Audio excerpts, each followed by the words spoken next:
कोणासाठी पंगा घेतला असा सवाल सुनेत्रा पवार यांनी केला आहे। अजितदादांनी अनेकांची वाईटपणा घेतला, एवढा टोकाचा निर्णय काहीतरी झाल्यामुळेच घेतलेला आहे असं सुनेत्रा पवार यांनी म्हटलेलं आहे।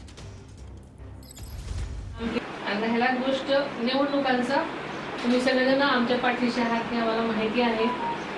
थोडंफार इकडे इकडे जरी झालं तरी जनता दादांचा विकास ह्या सगळ्या गोष्टी आहेत। निवडून येणं न येणं हा विषय वेगळा आहे, पण शेवटी दादांनी जे काम केलेलं आहे त्या काम आणि तो विकास याच्यावर जनता दादांच्या पाठीशी आहे, कायम राहणारच आहे। तुम्ही सगळेजण दादांच्या पाठीशी खंबीरपणे उभे आहात, राहणार आहात। हेच प्रेम तुमचं मला देणार आहात हे माहिती आहे।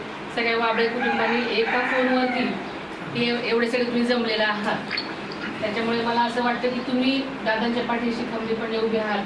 पण हाच खंबीरपणा फक्त इथे येण्यापुरता दाखवू नका, तो तुमच्या मतातलं दाखवा। कारण शेवटी दादा आजपर्यंत तुम्ही जे मामांनी कामं केली असतील, मामांना सगळं बळ देणारे सुद्धा दादाच आहेत, हे तुम्ही लक्षात घ्या। हे सगळे जे आज इंदापूर आणि ह्या आसपासचा जो विकास झालेला आहे हे सगळ्या गोष्टी तुमच्या समोर आहेत आणि कुणी केल्यात हेही तुमच्या समोर आहे। आज कुठली अडचण आली तर कोण पुढे येऊन काम करतं, अर्ध्या रात्री कोण उभं राहतं तुमच्या सगळ्यांच्या समस्येला, हे तुम्हाला सगळ्यांना समजून घेणं गरजेचं आहे। त्याच्यामुळं एक विचारांची जर सगळीच माणसं असतील तर ह्या सगळ्या गोष्टी अनेक मुलांचं भवितव्य आणि वास्तव जे आहे ते लक्षात घ्या सगळेजणच। त्याच्यामुळे मी जास्त काही बोलत नाही, तुमचा पाठिंबा हा असणारच आहे ह्याची खात्री बाळगते।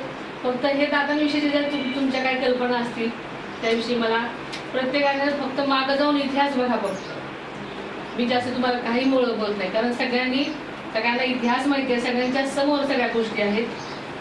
जर तुम्ही इतिहास बघितला तर तुम्हाला सगळं प्रकार दिसेल। त्यामुळे मी जास्त काही बोलत नाही आणि सगळ्यांनी हेच प्रेम हाच पाठिंबा आमच्या पाठीशी ठेवावा हीच विनंती करते।